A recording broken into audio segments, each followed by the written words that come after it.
Purutu, c'est un grand nom du tatouage traditionnel. Lui, ce qu'il représente pour nous, c'est au-delà d'être un tatoueur, c'est un représentant d'une façon de faire ancestrale et c'est le gardien d'une tradition.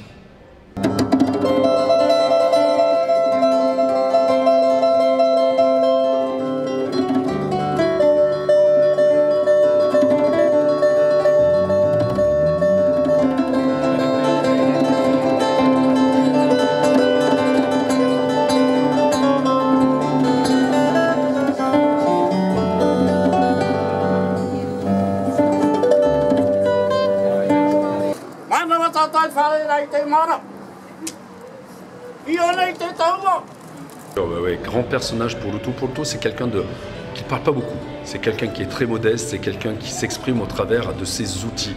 Et je dis outils à dessein parce qu'il tatoue selon la méthode traditionnelle, n'utilise pas de machine, et va utiliser ces fameux sticks. Et contrairement aux Japonais, ce sont les fameux sticks avec l'angle au niveau de la pointe. Et pour le coup, on revient sur l'étymologie du tatao, ça va ta ta ta ta ta ta ta. Et effectivement, si vous faites piquer, ça fait au, ça fera peut-être tatao.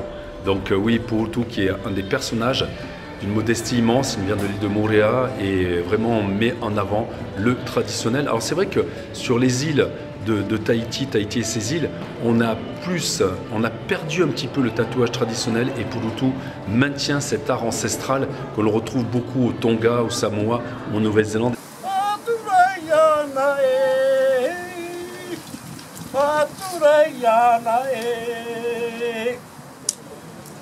Purutu, c'est certainement le plus grand tatoueur du Fénois.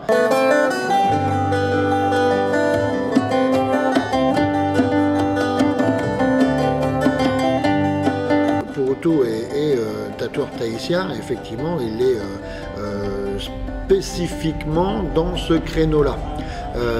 C'est quelque chose qu'il maîtrise à la perfection et aujourd'hui, je pense qu'il est capable de faire tout style dans la culture polynésienne, mais c'est une volonté de sa part de continuer sur le tatouage tahitien, tout à fait.